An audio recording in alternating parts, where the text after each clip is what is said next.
ప్రజాస్వామిక వాదులు, రచయితలు, ప్రజలు సంఘటిత క్రమ పరిణామ పోరాటం అది.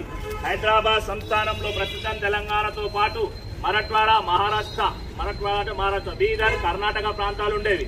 3 భాషా ప్రాంతాలకు చెందిన మొత్తం 16 జిల్లాలకు గాను 8 జిల్లాలు తెలంగాణ ప్రాంతానికి చెందినవి కాగా, మరాఠా, కన్నడ ప్రాంతాలకు చెందినవి 8 జిల్లాలు ఉండేవి. భారతదేశంలో స్వాతంత్రం వచ్చినను నిజాం సంస్థానంలోని ప్రజలు మాత్రం స్వాతంత్రం లేకపోవడాన్ని ఇక్కడి ప్రజలు జీర్ణించుకోలేకపోయారు. దేశమంతటా స్వాతంత్రోత్సవాలతో ప్రజలు ఆనందంతో గడుపుతుండగా నిజాం సంస్థాన ప్రజలు మాత్రం నిరంకుశ బానిసత్వంలో కూరుకుపోయారు. హైదరాబాద్ రాజ్యాన్ని పాలిస్తున్న 7వ నిజాం మీర్ ఉస్మాన్ అలీ ఖాన్ రాజ్యాన్ని సొంతం చేసుకోవడానికి విశ్వ ప్రయత్నం చేస్తూ రజాకార్లను ఉసిగొల్పాడు. నిజాం అండగా కాసిం రజ్వీ నేతృత్వంలోని రజాకార్ల గ్రామాలపై పడి దోపిడీ చేయడం, ఇండ్లు తగలబెట్టడం, నానా అరాచకాలు సృష్టించారు. అతని మతోన్మాద చర్యలు